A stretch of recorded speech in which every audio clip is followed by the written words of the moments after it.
Hello there everyone and welcome to bitparade.co.uk's look at Danganronpa 1 2 Reload. This is the PS4 port of the Vita Danganronpa games, or two of them because there was Ultra Despair Girls, I think, which I never played. I think we reviewed it on BitParade, but I didn't review it, I never got around to it. There is a Danganronpa 3 coming out, I think, towards the end of the year as well, so maybe this is to just reignite some interest and stuff, because it was quite a popular little game a few years back. I really enjoyed the first one, so I hadn't played the second one until this, so this is what I'm going to say is just a sort of preamble.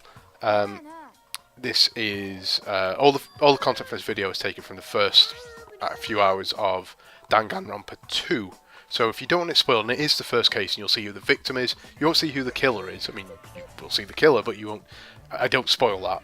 But there's a couple of solutions to puzzles that you will see. So bear that in mind. If you don't want to see any of this, then don't. But also at the same time, you will have all of the first game to play, and then the rest of the second game, not the first case.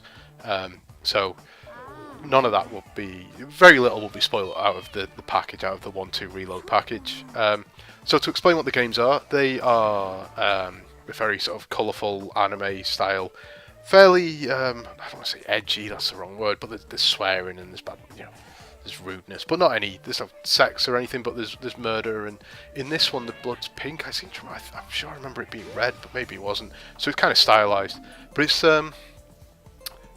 has, so it's kind of tonally, I guess, there's some elements of stuff like 999 in terms of it being violent, I guess, but it's got more in common with Phoenix Wright in terms of the gameplay, the investigation and trial, and then also something like Persona in terms of social links, where you can level up, which then will give you more health, I guess, for the trials, and more. You can slow down time during the trials, and you get more of that as you level up. You will eventually, if you get to know people well enough, if you get all the social link with them, you can you'll get a skill from them. So it's actually maybe better focusing on certain people, like picking someone, but at the same time, if you don't know who's going to be a victim and who isn't, and so I'll jump ahead in a minute actually to explain this, but if you don't know who's going to be a victim, then you maybe can't guarantee you're going to be invested on someone who isn't going to die in the first hour. I say first hour, no one's dying in the first hour. It takes like 4 hours to get going. So I guess that is a slight criticism. I've got a review up on bitparade.co.uk. I'll link below the video. It does sometimes take a little time to get going. I say sometimes. The first case in this at least takes ages to get going. At least with the first game, the whole premise is a mystery, and so it's kind of gripping and stuff. So we'll get to the premise in a minute, 'cause it's all going to be explained in the next scene that we're going to cut to in a second. So yeah, and then after a trial, it just lulls and it drags a bit because it's setting up the next one, but it's a bit of downtime. But you kind of need it to get to know the characters, because if someone's going to die and you don't know anything about them, you're not going to care, and you're not going to care if you're betrayed or you've been lied to. Plus, you're not going to... I think that's why the characters are kind of larger than life, because that is the other thing. So all these characters are the ultimate. So it's basically special, not necessarily special abilities, but like you might have the ultimate maths kid, and it's someone who's incredible at maths. So this Danganronpa 2 has the ultimate affluent prodigy, or progeny, I should say. So basically he's just really rich, and that's the ultimate nurse was just on then, and he's the ultimate mechanic, and things like that, the ultimate chef or ultimate cook, whatever he is, and so on and so on, and the ultimate baseball guys in the first one, and so on, ultimate princesses in this, and so it's a school for these exceptional people. You go there, and you've had your memories wiped, and as he's explaining here, the only way you can get out of this school, you're trapped in this school now, is if something's gone wrong. You don't know how much time's passed, but you need to kill someone and get away with it. So you need to kill one of your classmates, and then there's a trial, which is what he's explaining here, And if you get away with it, you're released. If they work out, then you're punished. If they work out who the killer is, whoever the killer is gets punished. If the killer gets away with it, everyone else gets punished, i.e. murdered, executed, however you want to look at it. So, I think the first game does a better job of giving people motivations. The second game, Danganronpa 2, I didn't really buy any of the motivations, where I think the first one... Well, actually, no, one of them works. One of them is a really good motivation. It works pretty well. That involves a video game. So, yeah, it's a cool little moment. And it mixes stuff up. The second one's got some good ideas in it. And the murders themselves are always really interesting. They're definitely the highlights. Once the murder happens, the game really picks up. In between that is maybe not so great. But yeah, so in terms of how it performs on... So I played it on the Pro. And I played it on a 4K TV. Now that's important because we're going to get to that in a bit. The images look fine. Hopefully you can see it on the video. They look absolutely fine. They don't look too blurry or anything. It does look a bit blurry when you zoom in. So we're showing now the start of the investigation aspect. So you will see who the killer is. Who the victim is on this. So spoilers, but maybe it's too late already. So you sort of look around the room. Click on things and then so what is it to look at? You can see a body and blood stain and stuff like that, and some equipment on the floor. So you need to click on that. You can actually highlight what's clickable in the environment. You can do that as well. So I clicked on the power cord that's connected to the lamp stuff.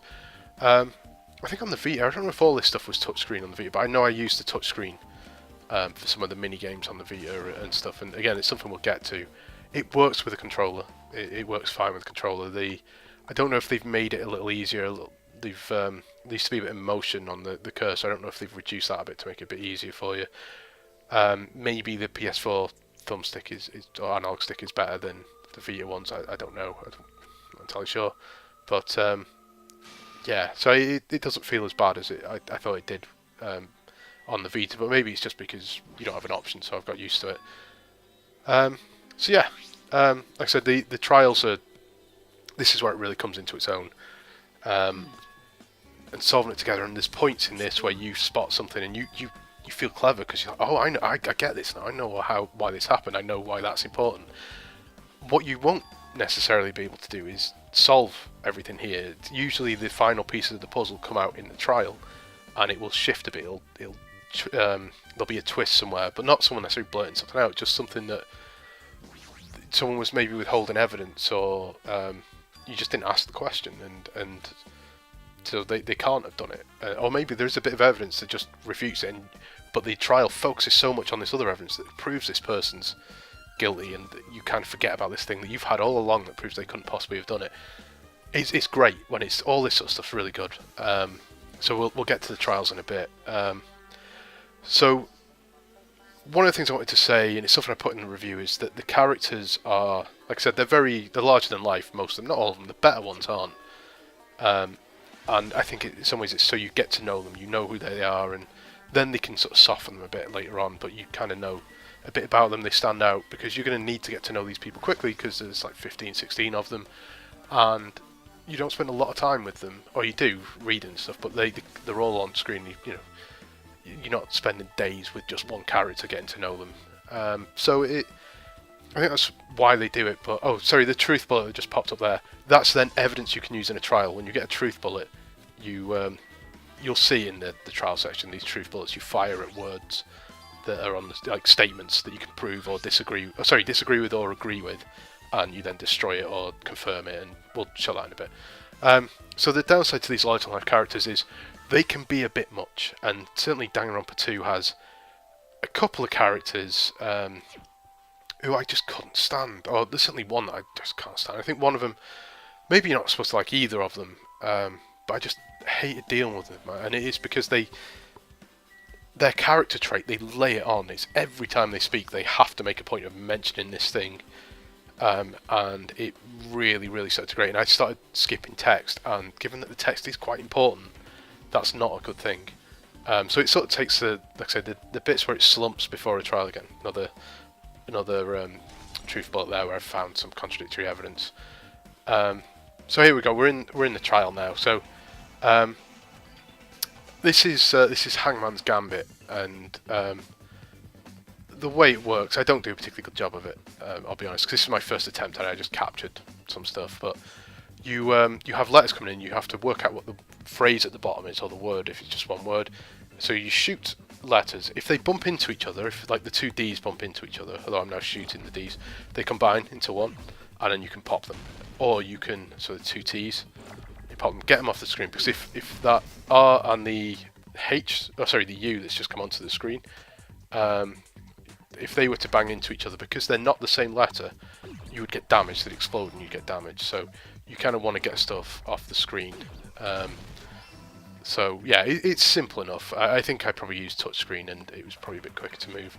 We're now on to the arguments. And this is, so there you go, it's got a truth bullet there, Jackie's account. It's the only truth bullet I've got that is relevant to this. That purple writing is stuff you can shoot down, you get time back. If you shoot the important text, you lose time. So I need to fire when I find a statement that I can counter with that bullet. I'll shoot it down, so you'll see it in a second. When this is at its best, it's really pacey and it's there you go. So no alibi. So I shot it. That's where I had a problem with. It's only happened a few times in this first case, and I got used to it. I never had that problem on the video because I'm sure I was using the touch screen. But if you shoot the text around it rather than the word itself, it doesn't count. It bounces back. So yeah, that's not so good. So we jump into another argument here because that one was quite short. So I got multiple choices, and I think I possibly messed this one up a bit. So yeah, that's good of me, isn't it, to show you what it's like to get stuff wrong. You see the text scrolls across the room, it moves in and out, and it gets busier as the game comes on, so it's an angle, the stuff. What I found is that, and again, you can slow down time. That blue bar that I've got on the top right, I can use that to slow down time and concentrate. What I found is, on the Vita, I don't remember having as many problems with not being able to take the words in and reading what we're saying. And it's important because if you're trying to work out what to object to, or counter, I should say, you need to be taking in the arguments, and you need to the context of them and stuff. And it's deliberately busy, it's deliberately difficult. But I struggled with it on the TV, and like I say, it's not the world's biggest TV. I think it is definitely less than 50 inch. But I've sat relatively close to it, and while the resolution and stuff looks fine on the images, you see I'm messing up all over the place here. I've also got the wrong. Oh no, it's fine. So you can switch truth bullets. I'm using the duralium case and blah blah blah. Anyway, back to the point. So that you don't lose just because you miss it. You get to recycle round and have another go at it. So you can take. You've got 5 minutes. You've got time to read it a few times and have a few goes and stuff. So the purple words, like I say, will get in the way. They're designed to do that. So like I say, it can be a bit busy. And on the Vita, I didn't, because it's a small screen. It's relative terms, it's further away from you. You know, if it's half your arm's length away, because you've got your arms bent, it's easy. You're taking all the information. You can see it without having to move your eyes at all. Whereas sat quite close to a big TV, you're having to move your eyes. So it's something I noticed another reviewer talk about, and it's maybe something to factor in, that this is the only thing I can think of where it being a Vita game was a problem. So I've consented there rather than objected. It doesn't happen too often, but it does happen.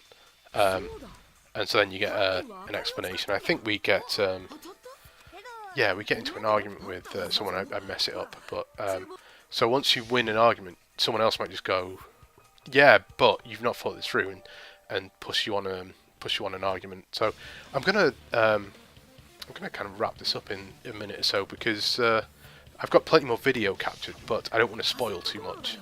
So this is getting to the point where So I think I give it an 8, and I like it. It's a really good game, and there's a lot of game there. It may be that it's a better game on the Vita because it's, like I said, the smaller screen and being able just to put it down, turn the Vita off. Having the PlayStation go into sleep mode, when you disappear, you go and make a drink or a sandwich or something like that, and being able to just leave it mid-trial or something is a good thing. It's surprisingly useful, and I think maybe that makes it more workable on a console than it would have been on, say, the PS3, because I think I would have, you know, just been mid-trial and kind of gone, right, I need to turn this off. I can't keep playing this tonight. Whereas on the Vita, obviously, you just turn the screen off, done. So this is the counter argument thing, and what you have to do, this is me doing it very badly, is you're supposed to slash the words, and you will then push them back. And it doesn't matter what sword you have, it's rather than bullets using a sword. You just have to knock these words back. And I've got 40 cuts in the bottom right. That is how many times I can cut, basically, simple as that. So I've got plenty to start off with. I'll do it now. This is, like I say, it's my first time doing it, so I sort of messed it up. So this is the point where I'm working it out, and you'll see me start. There you go. Oh, I've worked it. Oh, right, that's what I'm supposed to be doing. And so I can push it back a bit, and then once you do that, then it becomes, okay, I need to find the phrase to object to. So I think I have a third attempt at this now, and I'm learning how to do it. So this is the other thing to say is the mini games, the trials of the strength, but some of the mini games can be a little frustrating and not as much fun as they would be. But the cases make the game is brilliant and really weirdly pacey and stuff once it gets going, like really gripping. And so yeah. So there you go. I'm dueling with him. So yeah, it's I recommend it. If you've never played them before, they're definitely worth playing. If you've only played one of them like I did, and you don't play Vita anymore, probably worth getting, although an expensive way to play them, I guess. But yeah. So thanks for watching. Come and visit us at bitparade.co.uk, where I've got the review up as well. So yeah, so I've messed that up, haven't I? Oh well, I didn't spoil it, I guess, at the end at least. Okay, thanks for watching.